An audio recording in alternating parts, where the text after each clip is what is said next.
Okay, we need to start the next session. If I could have everyone's attention, please. Okay. So, I'm Alan Kelleher. Part of my duty over the next 5 or 6 minutes is to extend a very warm welcome to you. I have to tell you a couple of technological things. We are being live streamed on the internet. Okay, we need to start the next session. I could have everyone's attention. Charles Chuckle voices you hear are probably people from other places and times. So this conference is now being live streamed, which is something like live TV or something. And Denise will be giving her talk in front of these people.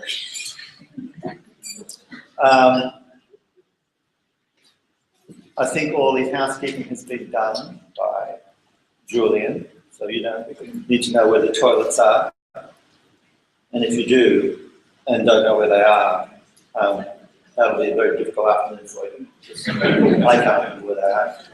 And the fire alarm is the same.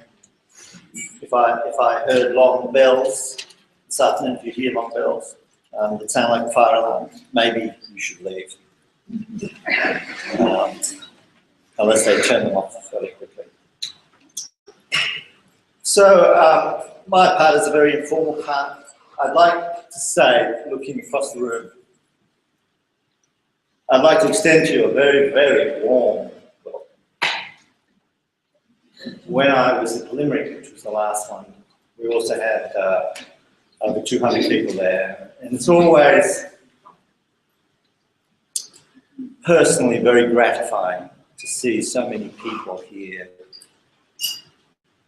who are engaged in the public health approach to end-of-life care, or who want to be, and who are curious. There was a time 20 years ago when I first started in this game in Australia, where if I wanted to talk about the public health approach to palliative care, I'd have to go to the office next door and invite Bruce Rumbold out for lunch. He was the only other person, I think, in the country who knew what I was talking about.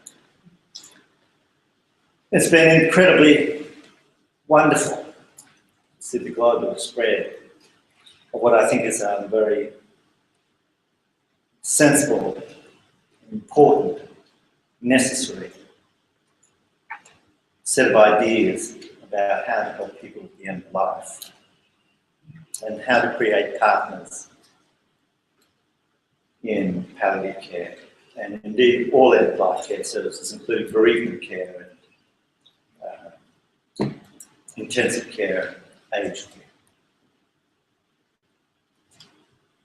20 years ago, when people wanted to talk about social, they used to talk about psychosocial.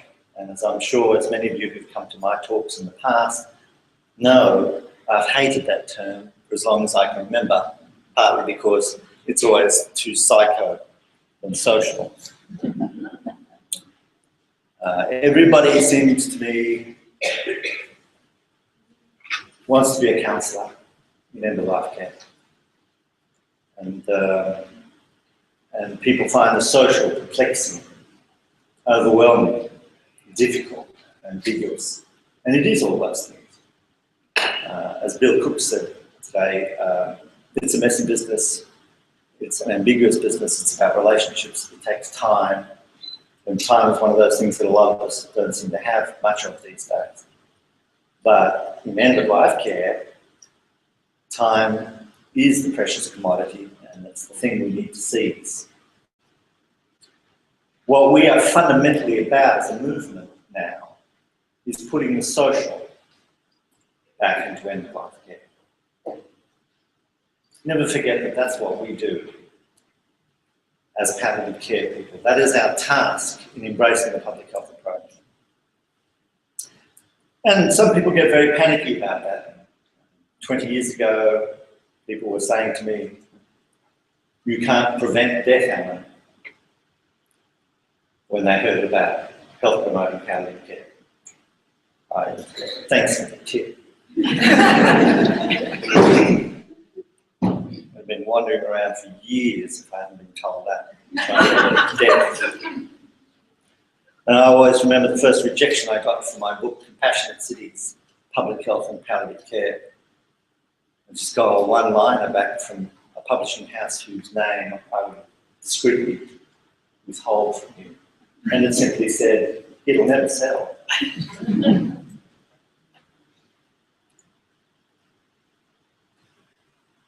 But it has always been about putting the social. We have not meant to threaten anyone. We've always meant to create a meaningful partner with clinical services, to make them go further, deeper, broader. Bring quality of care back in a meaningful way, to address the issue of continuity of care outside the brief episodes of professional contact which all health services are dogged by. And sometimes when people see us working around and speaking about our public values, they do get anxious, they still get anxious. They still get sceptical. And it's a natural response. I lost a very good friend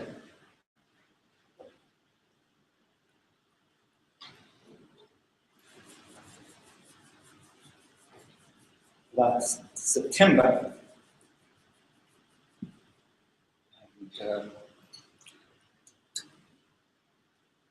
We were friends for about 12 years. She was a dog, a rough collie. One of the earliest memories I had of her, for those of you who don't know what a rough collie is, by the way, that's like a lassie dog. And we lived on 10 acres in Australia for many years, and Pops, which is her name, used to spy a rabbit hole, very keen on the rabbit hole. And the rabbit hole was quite a busy little cosmopolitan place. There were usually 14, 15 rabbits sitting around chewing grass, and every time we came out of the gate, the rabbits would scurry down the hole. Pops found this incredibly amusing. And one day we came out of the gate, and all the rabbits, bar one, scrubbed down the hole. This rabbit was clearly a bit sick, a little bit disabled, maybe it had the myxomatosis. So she went over immediately and grabbed it. And all I saw was my dog grabbing a rabbit. So I yelled at her, "Pops, put it down. Put it down." And I advanced towards her. As I advanced towards her, she moved away from me. And she moved away, and she moved away, and I walked towards her, and I walked towards her. And as I quickened my pace, she quickened her pace. I could see Pops wasn't going to let this rabbit go. And in my anxiety and panic over the welfare of the rabbit and the recalcitrance of Pops, we finally ended up on the top of a hill above the rabbit hole, where Pops dropped the rabbit back in the hole. She was returning the rabbit to its proper place, and I was misreading it. We're here today, ladies and gentlemen, to put the social back into the proper place where it belongs in palliative care. And our message to our clinical colleagues is you have nothing to fear and everything to gain. It's my privilege now to introduce a friend and dear colleague, Denise Marshall. Denise is an Associate Professor in Family Medicine and Palliative Care at the famous McMaster's University in Canada. I think Denise has paid me one of the greatest compliments I think I've had in my career. When she came to visit me when I was staying temporarily in Nova Scotia in Canada, she put down a copy of Compassionate Cities on the cafe table. And I've never seen such an awful copy in all my life. It must have had about 90 little sticker notes inside the pages. And the book looked like it had not only been run over once by a truck, but maybe 30 or 40 times. In either case, the truck clearly reversed over many times. If ever there was a well-loved book, it was Denise's copy. We've been friends ever since. I've been over to McMaster and I've been over to Canada a couple of times now, thanks to Denise's contacts. She is a pioneer of the public health approach in Canada, along with another colleague of mine here, Mary Lou Kelly, who you may meet wandering the halls as well. Mary Lou Kelly, on the other hand, has done an enormous amount of public health work with First Nations people. But Denise Marshall has also done an extraordinary amount of high-level policy work in Canada, convincing the provincial governments that public health should be one of the core values, one of the core competencies, if you like, in the practice of palliative care in the province of Ontario. She's also been instrumental in networking and promoting the idea across the Canadian nation, across other provinces as well. In a couple of weeks' time, I will go and speak to the British Columbia Palliative Care Association, who are also winding up to adopt the public health approach there as well. And that is solely due to the work that Denise Marshall is doing. I want you to give it up for my dear colleague, Denise Marshall, for her work.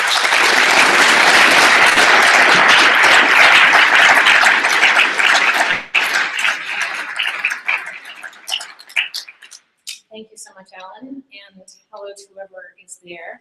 I understand that some people have computer screens in their washrooms. Is that accurate? True. In any event, I have to smile and somewhat laugh at the way Alan has introduced me. I do not feel like a pioneer at all. I feel like an imposter and a bit inauthentic. And it certainly hasn't been my work alone that's helping raise the profile of this in Canada. There's tons here. The other thing is that I was asked to speak about how Canada's doing on palliative care public health policy, but we really don't have any yet. So that was a bold introduction. I think that, but I'd rather reframe it as, how is Canada doing? So that's going to be the nature of my talk today. I would like all the Canadians here, though, to stand up first. If you are from Canada, please stand up. Yay!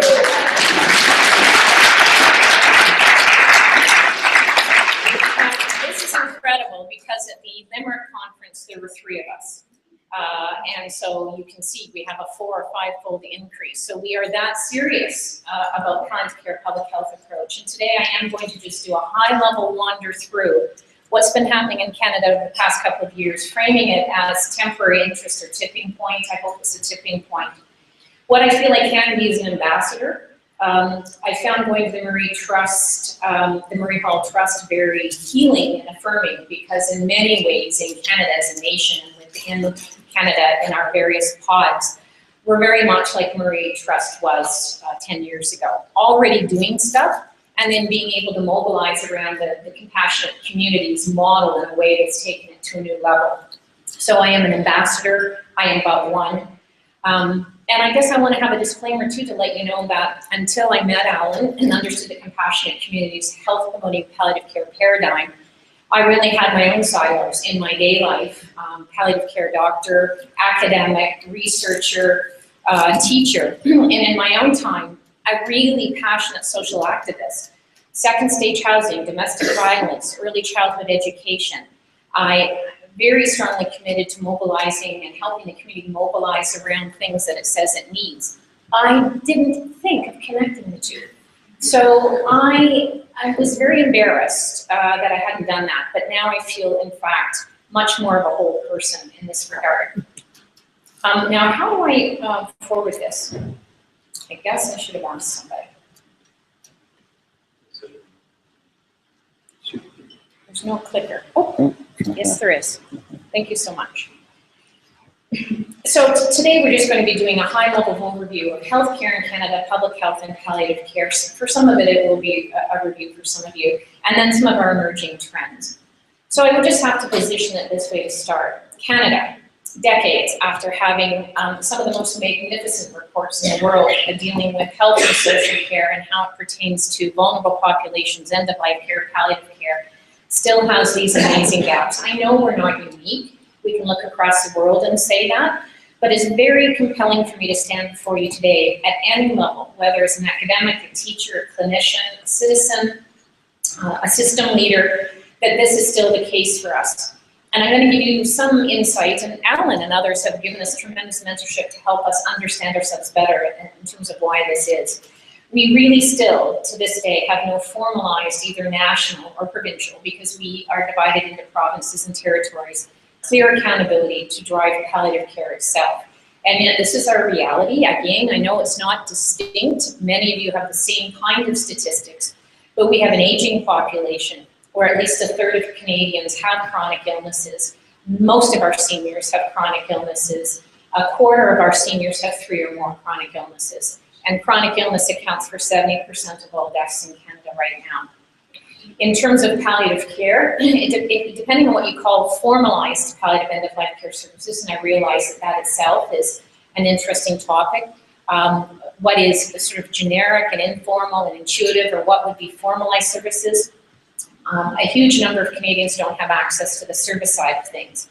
A lot of cost is borne by families in the home, and yet we are still a nation of acute care hospital deaths, despite everything. And this is a rounded statistic. So again, if you look province by province, it might be different. And within provinces, community by community. In my own community, where we actually have a pretty integrated model, I would say we have about 65% home deaths. But the national trend is this: 40% of cancer patients visiting the emergency department quite frequently, and residents in our care homes having multiple hospital admissions in the last 6 months of life. And I know that you can relate to that, many of you.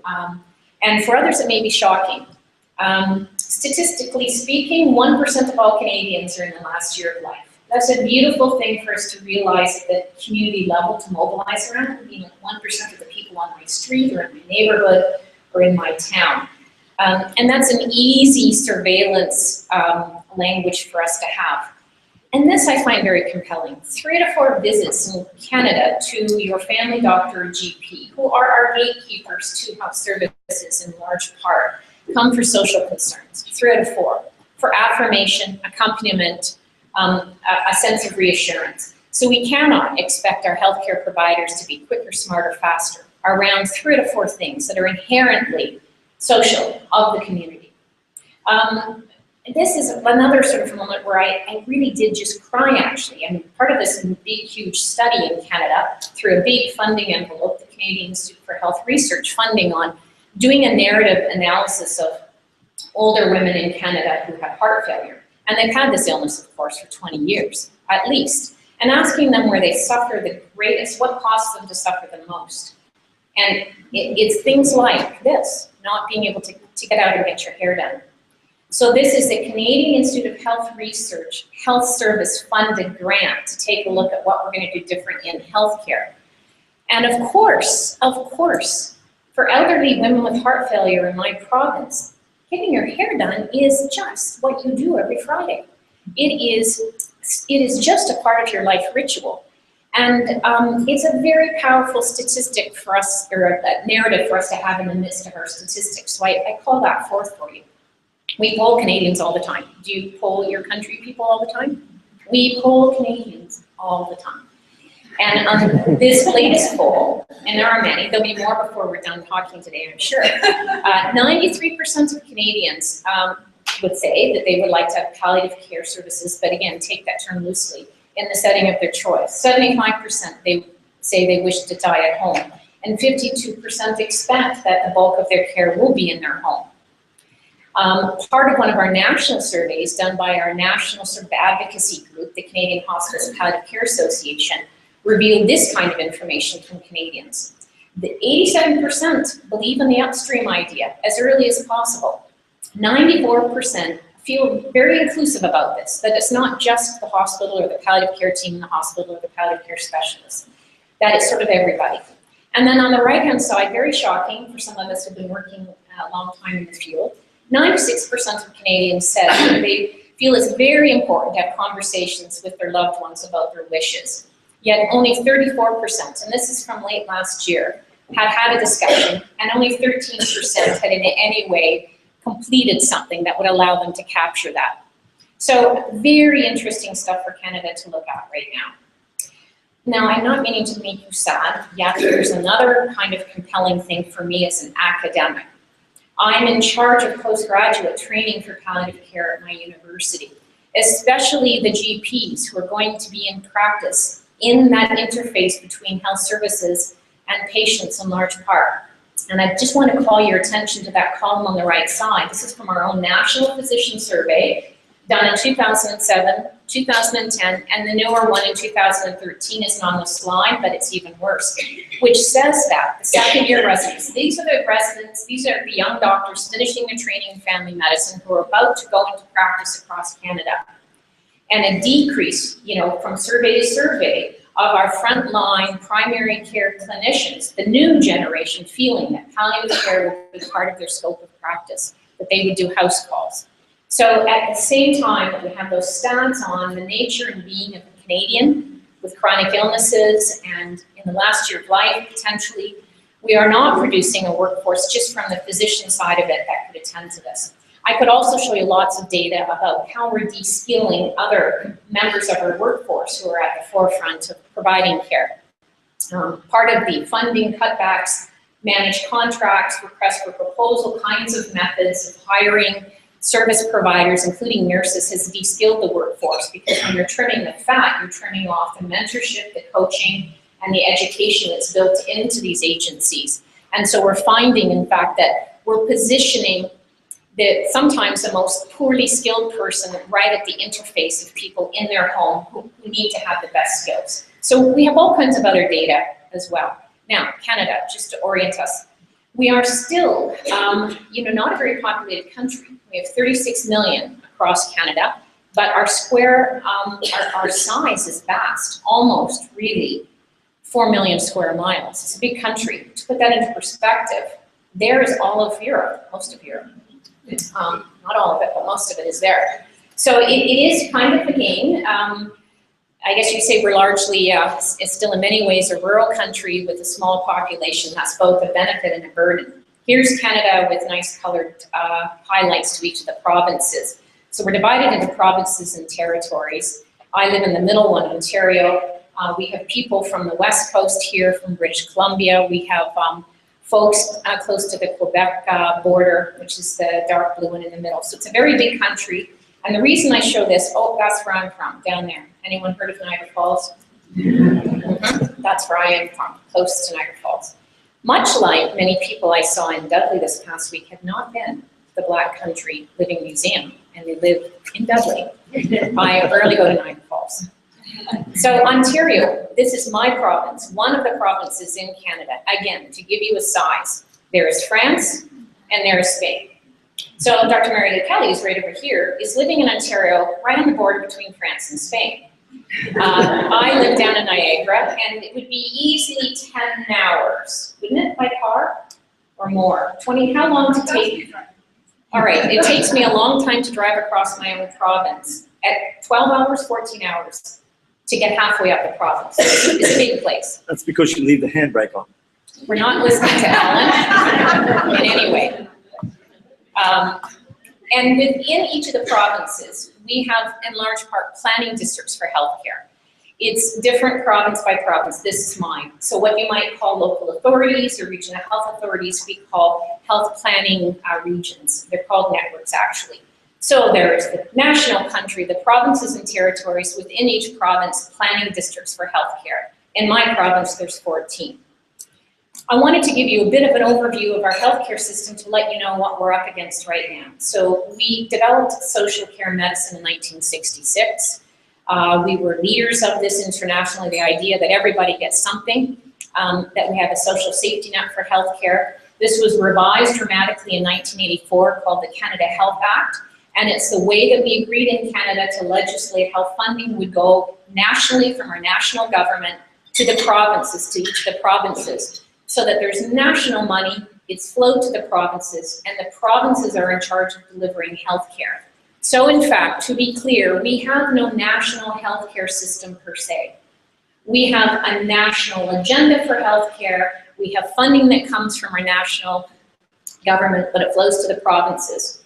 Hospice palliative care then in Canada falls mostly within core publicly funded services like hospitals, care homes, home care, but there isn't dedicated funding per se. It flows through the big to the provincial, through the agencies that are getting that government money, and it's embedded in it, I guess you'd say. Now, in addition to that, so that's sort of part of healthcare in Canada, we have a very magnificent public health agency. Interestingly, it organized the way it currently looks only in 2004 after we had a SARS outbreak, realizing we needed a different kind of national agency to mobilize around this. It reports directly to Parliament of Canada through the Ministry of Health, the National Ministry of Health. And of course, it has the usual responsibilities I'm sure your public health organizations have. Interestingly, and again, maybe call of hands here, just interested in knowing how many of you know about the Ottawa Charter for Public Health. Okay, so disclaimer here, I did not know much about the Ottawa Charter for Public Health until I had my sabbatical in 2013 and spent time with Alan and had to work backwards. Part of it was that well-thumbed book. So that was an embarrassment for me to know that the International Charter for Public Health that we use everywhere was in fact named after our capital city because people gathered there from across the world to hash it out. So when we talk about health promoting palliative care and an adaptation of the Ottawa Charter, it's with some humility that Canadians such as myself have had a rapid learning curve. Those of you from Canada who have public health training, my apologies. For many of us who've been at the bedside delivering care in anything even remotely connected to palliative care, haven't necessarily had that lens. And it's one of those things I say is now over for Canada. We are shedding that lens. But the public health organization and the Minister of Health in Canada are two silos unto themselves. There's the Parliament of Canada, the Ministry of Health, and you'll see on the left side is Health Canada, responsible for setting the health agenda, so to speak, for the country, even though the money flows provincially, and the public health agency is a different box. So nationally, magnificent public health, but in its own silo from health per se. And we have other components that the Minister of Health nationally is responsible for as well, and they are there. And yet, this is the place where the term palliative care was coined. So this is a made in Canada term. When our colleague, Dr. Balfour Mount, who is still with us alive and living well in Montreal, worked with Cecily Saunders, he brought this term up feeling that it would have greater traction in Canada than the term hospice care at the time. So that term was introduced in 1975. Our first hospice palliative care programs were started shortly thereafter. Our first freestanding hospice in Canada was opened in Manitoba in 1985. So I just bring that to our attention because the Ottawa Charter, very cool that it's got a strong Canadian presence, palliative care coming from Canada. And we've done great things in the time period from that time through to the 2000s. In 1991, we developed a national organization, which is our advocacy group, and I'll speak more about them in a minute. We had our first Senate report from the Government of Canada looking at life and death, followed by the Senator Sherry Carstairs report, positioning quality end-of-life care as the right of every Canadian as a social justice issue. We developed a national secretariat for palliative care, and we had that for 7 precious years. From 2001 until 2008, and with the change of governments, that was disbanded. So we actually had a home, a national home. After that, we do what we know to do well in Canada. We produce reports, many, many good reports. And we produced 2 more after that. The Kirby report, which I know has been formative for many health system planners around the world, and the Romano report, both of which speak to integration and the way that we are drilling down to at this conference and in our work. Furthermore, many provinces introduced funding envelopes to finally support specifically integration projects between health services and primary care and provider groups. And nationally, we introduced a compassionate caregiver benefit. So it's the first time we had a national social policy that you could take time off work and receive a benefit to care for a loved one. So we have done really great things in this period of time, and using the public health language, I say that we're not starting with nothing as we go forward now. We asset mapping and looking at what we have, we've had great things. The Secretariat, as I mentioned, produced a number of things in the 7 years that it was a formal overarching Secretariat for Canada. It produced our repository for all things palliative care called the Canadian Virtual Hospice, which you can Google, and that's where Canada goes, whether you're a consumer or a clinician, to have the one point of contact. We produced a national research chair in palliative care, Dr. Harvey Chachnoff, who is still the holder of that endowed research chair for us nationally. We had, and for those of us again who are teachers in palliative care, we had a national project educating future physicians in palliative end-of-life care. Those were the halcyon days for me, because we actually had a national curriculum that we were able to roll out. We've had attrition since that folded, and it folded because the government changed. Very powerful. And so these are sort of sad statements, but nonetheless hopeful. There is no national policy on palliative care in Canada right now. Instead, there are national guidelines developed by community-based palliative care organizations operating at arm's length in the government. It has been both a benefit and a burden, and at this juncture going forward, I call this a full circle benefit, to use Mary Booth's language, and that's there for us to capture. Here's a quote from one of the many think tanks in Canada looking at social and healthcare interface, the Carter's Health Group, that said recently in the papers, "I'm becoming increasingly convinced that in addition to palliative care, the gamut of enmeshed family, community, and spiritual supports necessary for best practice end-of-life care are being ignored to the detriment of Canadians." So this is part of what I'm sharing with you, that there's a bubbling forth, there's a full circle sense of everything that we've done well, and yet are we at risk of losing things, or are we at the cusp of change? I really commend this article to you. One of the authors is Dr. Mary Lou Kelly, and she's here. This was done in 2010 as an overview of what is actually happening in Canada, province by province. And to me, it's the nugget of what I wanted to share today. We have to just acknowledge in Canada that we have certain inheritances because of what I've explained to you about how we set up healthcare. We are rural, so we get community very well. We always mobilize, always have. But yet we introduce palliative care and systems of care in a certain way. And so right now, again, maybe not different than many of you, we in large part have become, I don't say death denying because I really don't like that term so much as death ignorant. We've forgotten about the normalcy of death, dying, loss, and bereavement in our healthcare culture. We have been very curative and biomedical in nature, and that includes within our palliative care health services and curriculums. We have not been as interested in healing. We have been interested in the biophysical body, not so much, as Alan said, the spiritual and psychological elements. And that's part of what Canadians in all walks of life need to just say out loud right now. It's just an acknowledgement of that. And also to know why. Our healthcare system predated anything that we formalized in terms of hospice palliative care. It just is.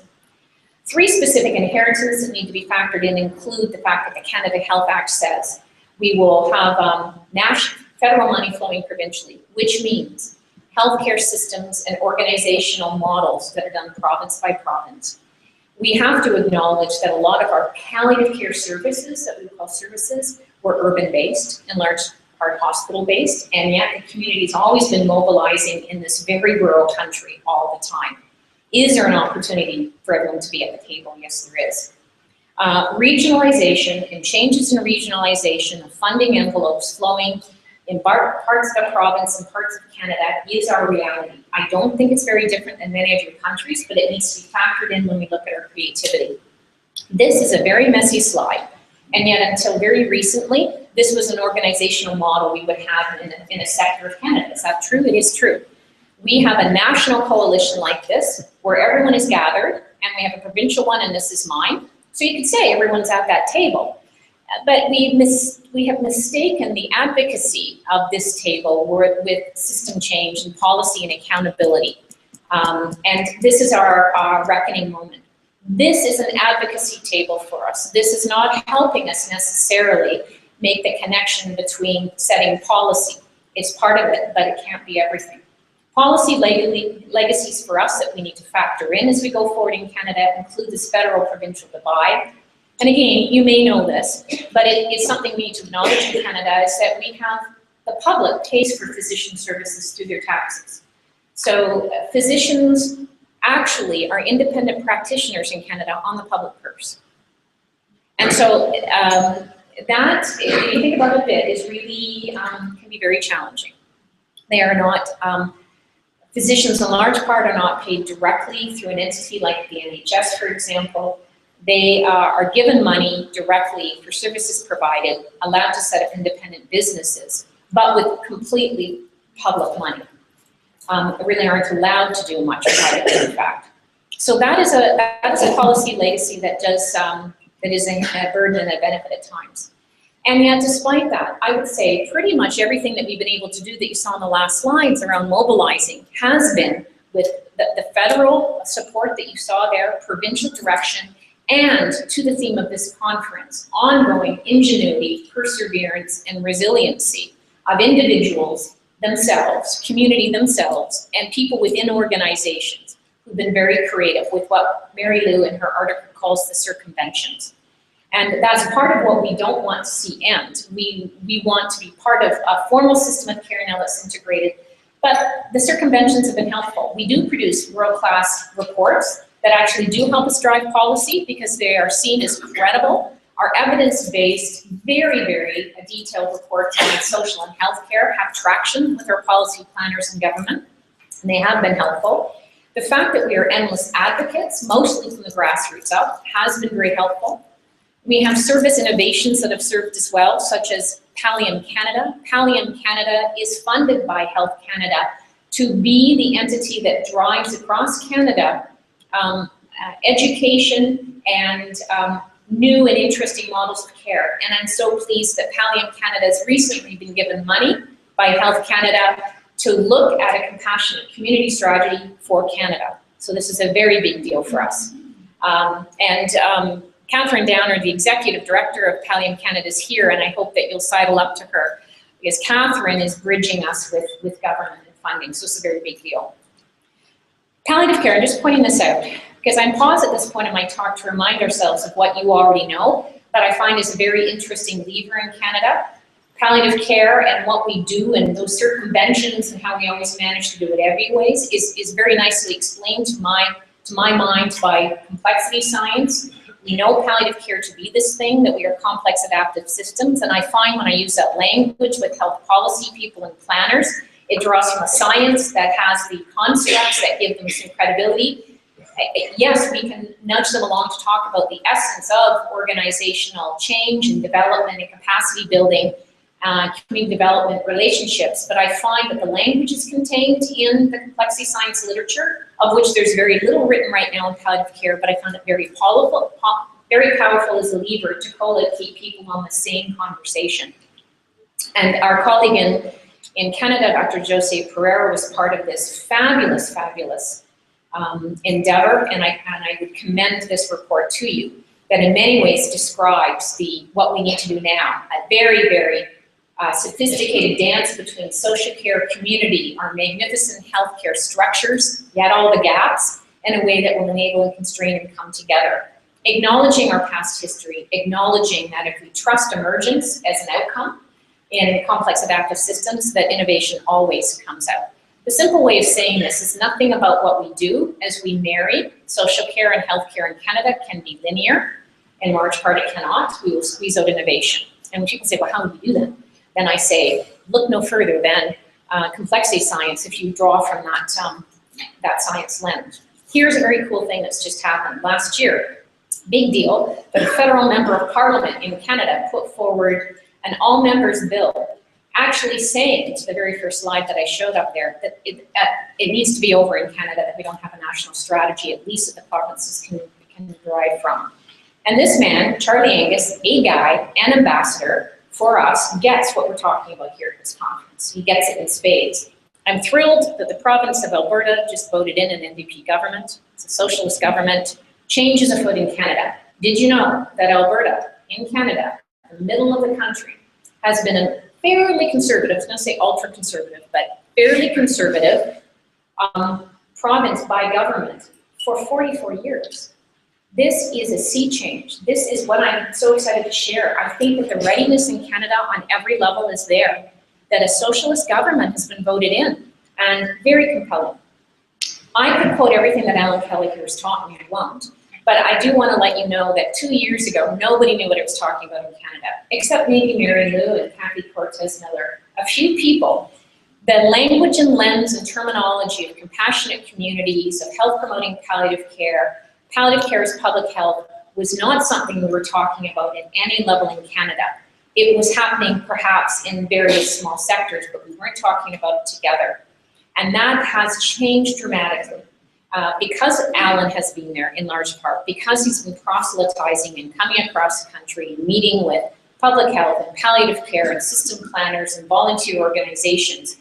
We are getting this now, that as we look at policy change and government change and connecting, that we really are talking about we're all together better beyond mere services. And again, I'm looking to my Canadian colleagues. A year ago, to say palliative care is everybody's business, people's eyes glazed over. They did. Now when you say that, everyone nods their head. They know what we're talking about. So the readiness is huge. The barriers we face are exactly what Alan has taught me, is that probably in Canada, why has Canada been late to the party on this? I remember I said I was embarrassed and that I first did not tell anyone in my palliative care world that I didn't know any of the international literature on this, or that these books had been written. I was very quiet. And I just asked my trusted friends, did you know about this? And my palliative care colleagues locally said, no, I did not know. So that gave me confidence to ask across the province and then nationally. Nationally, we're not that big. We all know each other in palliative care. Nobody knew about this. That gave me a bit of courage to say, well, then we've been flying under the radar as a whole country on this paradigm. And yeah, we've got good stuff out there. And I think Alan's point was well taken. I think we've been trapped in our own magnificentness at times. We have robust public health and robust healthcare stuff, but we forgot the community along the way. We forgot the very thing that's been our innovation. And I think people have been somewhat threatened by this. Public health has, from the sense of, are you kidding me? You want us to do all of death and dying, loss and bereavement, when we're doing immunization while babies, seat belts, smoking cessation? Immediately they went to that they would need to do it. And similarly within the palliative care community, of which I am one, people like it the way it is. It's health services with palliative care people who do things. So we have been our own worst enemies, those two sectors, to drive change, and that it's seen as an add-on. And the last one, I really do feel is over. Here today, we have that group of champions from Canada, and we're going to be building on that. And we feel currently incredibly well mentored by you. And I'm looking at people in the room who know that they've been mentoring us. You have, and it's taking hold. We have a national strategy now from that advocacy group, the Canadian Hospice Palliative Care Association, which is a pan-Canadian advocacy strategy, saying this is as upstream as we could possibly get it. Palliative care will be going, I love the term I heard in Dudley, sperm to worm, that it's preconception to never ending. When you're bereaved, you're never not bereaved. So this strategy, we'll go back and embed that now, but it really is a very upstream ethos that very much capitalizes on the public health approach. We just didn't take it that way or call it out that way. And now we are. When we meet this fall as a national group, we are having a full day ahead of time to look at our national public health palliative care strategy. That wouldn't have happened a few years ago. This is what I meant by the early upstream. This is now being adopted. I know you have this in your frameworks, but this is now being adopted across the board at the systems planning level. And when you get to the left side of the diagram, of course, that's everybody all the time. So we're going to be starting with registries and gold standards framework stuff, but we're getting our upstream lens on. We have a national campaign happening simultaneously on having those difficult conversations. So it's national with the provincial focus for each province, for consumers and providers. And what is very cool, again, just a tangible evidence of how this has been able to bear fruit, is just having Alan in Canada, just having some days on this, just trying to wrap our head around it, brought a high-level public health leader from my part of the province to the conference. And for him, the shoe dropped that day. And he left and said, why are we not putting this in with the tax bills that go out to everybody as a way of normalizing? It's just normal. You would do this stuff as a part of the normal business of being a citizen. Just percolating those ideas. We have roadmaps to guide care now in terms of system planning that build in a public health approach. Everything from subcommittee reports. This is one in my province that looks at how we're going to use the residential hospices we have in Canada, which in large part are of the community, for the community, by the community. They've been driven by the community. They've had, until recently, little to do with the formal funding structure or government structures for healthcare. They are now connected. But we have, for example, a hospice ED here with us today, who is ready, willing, and able to see that residential hospices in Canada are one of those obvious connecting points for the community and health services, both through funding and volunteer engagement, and the rest of the citizens and education are already co-locating. And so compassionate communities models really have already fertile soil there. And right in this report from February, which is a government report on the use of residential hospice, it calls out number 4. And that might seem like a small thing for you, but it's beautiful for me, because this just didn't talk about traditional health service deliverables. This is what I've been working on in part of my leadership role in my province this past year. I've been charged with, well, if we were to do something together across the province in terms of the next logical set of standards for hospice palliative care, what would they include? And number 2 in here, I put a public health strategy. Now, again, 6 months ago or 8 months ago, I'm still getting pushback. I was going to say it's over. I'm getting pushback because people said, what? That's not your business. That's a health system planning issue. It's not a clinical standard. It's not a standard. But slowly but surely, people are seeing this as an antecedent condition, and that's how I position it. It won't matter how you change physician funding or orient our services or educate or connect residential hospices with palliative care units. It won't matter unless you've got the fertile soil of a public health agenda that's driving change. And I'm just thrilled to see people moving on to what is that, why would we have it, to tell me more, what would that look like? And hence why we're here at this conference, is to learn from your experience. This diagram looked very different. A year ago, you probably have this as well in your health system planning diagrams of how to mobilize primary, tertiary, and secondary level palliative care. We have a mishmash in Canada. We have lots of people at the very top of the pyramid who are specialists doing garden variety, ABC, palliative care stuff, and we have to change that because that's inefficient and it's not what people want.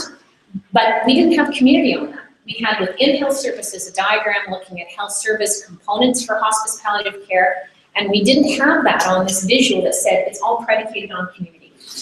Community being the foundation on which we build anything is now the language that's afoot. I'm looking to my colleagues across Canada because I really do feel that rather than people pushing back on this, they're now looking at how to mobilize it. We're very big on Canada because our healthcare system is driven by primary care. The bedside responder, those people on the left, emergency doctors or bedside nurses or family doctors or emergency people, they have to be the early responders that get the ABCs of palliative care, and they have to be fully connected with the community, and they now get that. Meaning our colleges, our regulatory bodies are now asking how we do that better. And that right group of people, we're also needing to change. That all of the people who are involved in palliative care that would say they're specialists also have to be primary level palliative care providers. And that we have a smaller cohort on the top who are the specialists, who are those incredibly highly skilled people who only see a small cohort, knowing below them are the primary level people and below them, magnificent community members.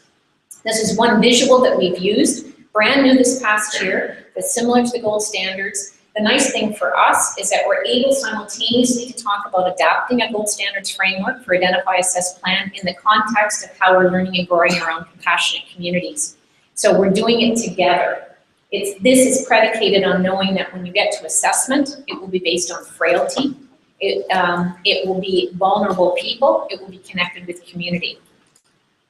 And I'm calling this out because in the spirit, again, of public health, Canada has a lot that it can now lift up and across in terms of our system of care and our standards, and one is Mary Lou's model. Much like I heard at the Murray Health Trust, they were doing what they were doing in terms of capacity building and community development years before they came across the compassionate communities paradigm. And it was a beautiful hookup for them to realize that they were compassionate communities model. And so too is Mary Lou, and her body of work, her lifetime work actually, is a best practice, evidence made in Canada, made in Ontario, applied to palliative care, community development theory of change, drawn from the social care sector. So we've needed to look no further than lifting up and across a body of work that probably was at some risk of being marginalized, I would say, Mary Lou. But now we have an opportunity to make this, again, in that diagram I showed you, part of what we're asking every single planning district to incorporate as part of antecedent conditions for palliative care development. And it's very much based on the same principles of capacity development that we're hearing a lot about that Mary Lou has grounded her work in. I commend her workshop to you because she'll go into some detail there.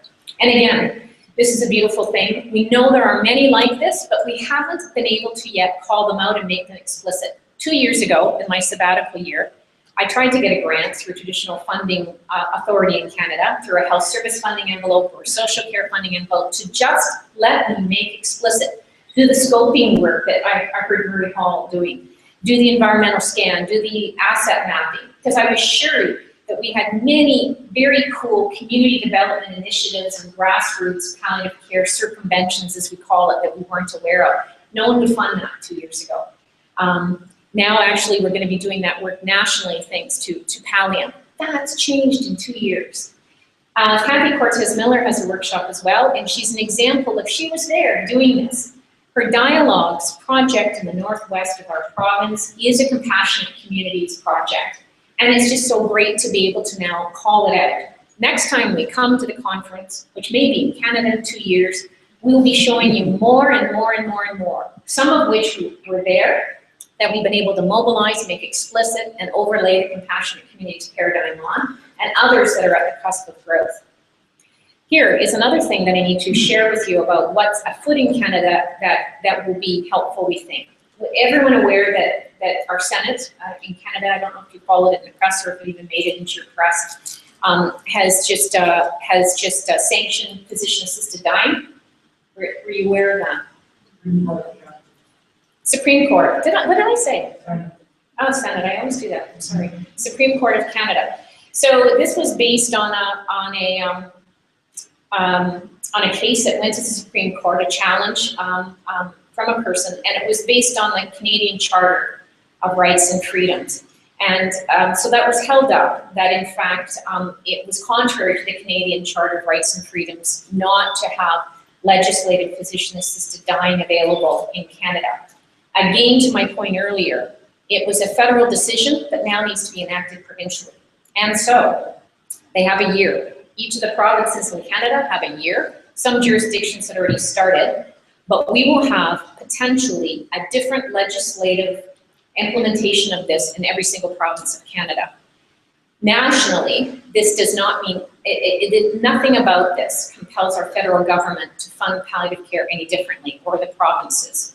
And the question for us right now is, will this legislation for physician-assisted dying, which must be enacted, be a benefit for us as we look at embracing a much broader, standardized, system-implemented social health care model? I think so. I think it will be very helpful for us to be able to do that. So I'm sort of going to wind up by saying right now, we have this opportunity in Canada because of the private members bill, because of Pallium's national work, because of our many, many sort of grassroots ways of circumventing things because of the change in government, because of their willingness to look at policy and standards for palliative care in new ways, including a public health agenda, including building public awareness, including normalizing death, dying, loss, and bereavement, to actually leverage at a scale we've never been able to before, which I hope, Alan, will result in federal and provincial policy the next time we talk. To that end, we are having a national forum this fall, and this is where we're going to hash out together how we are going to implement that compassionate community strategy that will be part of this whole sort of next wave for Canada. The job there will be to make explicit, conceptualize, mobilize what we're already doing, tag it to that structure that I told you was changing so that we can look at specific policies, look to our colleagues like Joachim Cohen, who's very interested in what those early kinds of system performance and outcome indicators would be, and to Libby, who will help us look at program evaluation and put that together in a very granular strategy. So I'm excited about where we are. I hope that this is not flavor of the month for Canada. I hope we're actually at a tipping point where the planets are aligned. I feel compelled to say again and again and again how well mentored and coached we feel across Canada. And this is where we're headed. We're going to make our compassionate models explicit, legitimize them where they exist, and we know there are many, not just CAFES, but CAFES is a great one. We're going to do that environmental scoping and mapping and work that many of you have done. We are going to connect these projects with our health system, and eventually that'll be part of our shared deliverables across the population. We are going to leverage our third sector organizations like our Murray Hall Trust equivalents in ways that we haven't before. And it's a little bit back to the future for us, but this culture shift will drive change. Now, I'm not sure you can see this very well, but I'm ending with this. This is Dr. Mary Lou, Kelly, and I, just Tuesday up in Dudley at the Black Country Living Museum.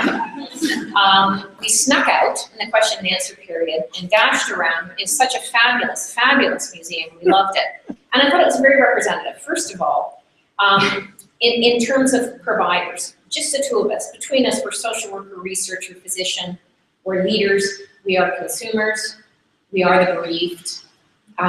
We actually have a consumer here as well that's come all the way from Canada as a consumer of our social health care services. So we represent a lot. Notice we're not driving the bus.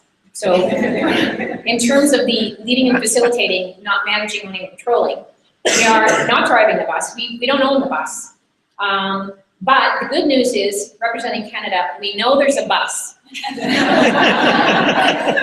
The bus is public health, palliative care, compassionate communities, and we are getting on the bus.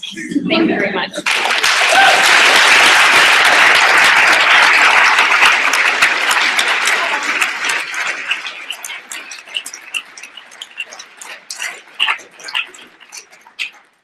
All right, we've got 5 minutes for questions. People would like to ask questions or make a comment. Yeah. I'm really interested in that talk. Now, in the UK, the public health has been handed over to local authorities. We also know that funding for local authorities has been diminishing over the last few years, so that not only includes public health, but also social care. We heard a lot of comment running up to the election about money that various parties were putting to the NHS, but very little about how much they were putting to social care. Although there was a Public Health Select Committee report about a couple of months ago, and Norman Lamb, the recently retired health minister,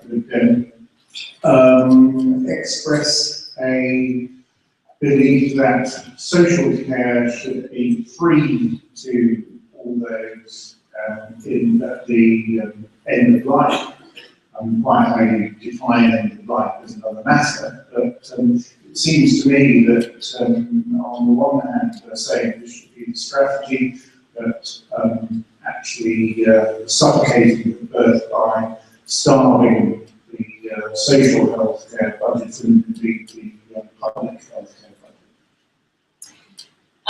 I don't think our situation is much different. There'll be no new money in Canada to do the next step. There'll be no new money, so we're going to have to use what we have in different ways. For us, I do feel that because this is how we'll have to work in terms of our system inheritances, is that we will need to have the Public Health Agency of Canada supportive, and we're socializing them on this in terms of being in a participatory partnership.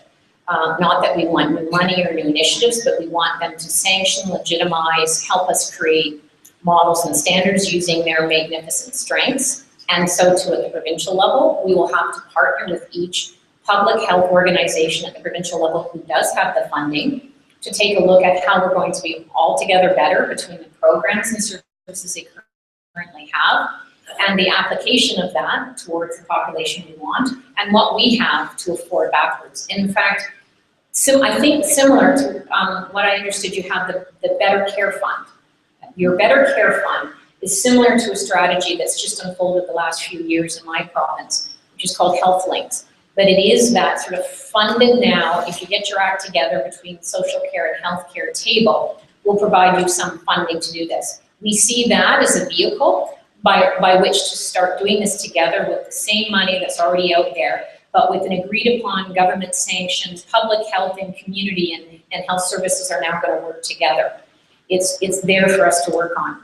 And yes, also within the province, not just at the provincial public health, but at the local delivery, because we do healthcare implementation region by region, we need to have robust partnerships with the social care services that are funded by the government that we can connect with.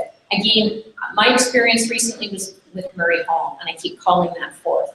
That same kind of thing, that a third sector organization combined with the existing social care funding and existing healthcare structure and funding coming together to look at how they're going to do this together in an agreed upon way and share deliverables. So that's what I see happening for us. I don't think it's very different, although I haven't followed every level of how your NHS works. I lost some of it through the dialogue. But I think the Better Care Fund and the Murray Hall example is very real for us about how to do that. Thank you. Another question? Simon. Hello, my name is Simon Chapman. I'm the National Council for Palliative Care here in the UK. Thanks, that's a really terrific talk. I think lots to learn from it to reflect on. One of the things that really seems to stand out, though, which is important for us in this country, I suspect and others as well, is the importance that there was to having some national strategy in relation to this. And one of the lessons I drew was that actually without a national strategy, momentum lost. Which for those of us that work in policy influence here is something that there's a need for eternal vigilance. So, am I right in that perception? Is that something you point to? Yes, and a few of my slides, I know I went through them quickly, did point to that, is we have a government-driven call to have that national strategy that we've had waiting in the wings now embraced, and it's been endorsed by all political parties nationally. And we have a vehicle to articulate that, and it is our national advocacy organization, Canadian Hospice Palliative Care, hand in glove with our Health Canada funded palliative care entity, Palliative. So it will be up to us now to actually put that national strategy in place. And I think this next year, it either has to happen or none of this will really go forward. The difficulty for Canada that may be different is that we don't fund health anything in any way nationally. So a national strategy is at risk in Canada of always just sitting on a shelf. A national strategy can only be for us an overarching standard guide lever, and it has to be championed by each government in each province, each minister of health in each province, and then all the member organizations in any way involved to look at it. The best way I can see doing that is calling out the standards that we insist roll out that were measured by / funded by through all of these service envelopes in order to live in whatever way makes sense for us, regionally or locally, to live out the national strategy. So that there is one, that it can be contextualized and customized at the local level, but that will all be measured on our ability to deliver what our consumers say they need in order to attend to that. Without that happening, I think it would be very difficult. Great question. Okay, thank you. I think that's all we've got time for before our break. Denise, come back. It's, we have a little gift for you. Thank you for your energetic, visionary, hilarious ending type talk. Always good to hear you, Denise. My head buzzes after I listen to you speak. I always need a vodka after this. Today is no exception. On behalf of the committee, thank you very much.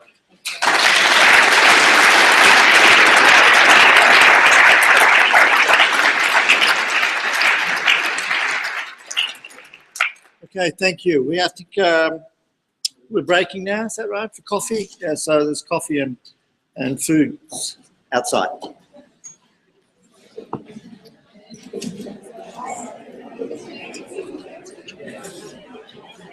Oh.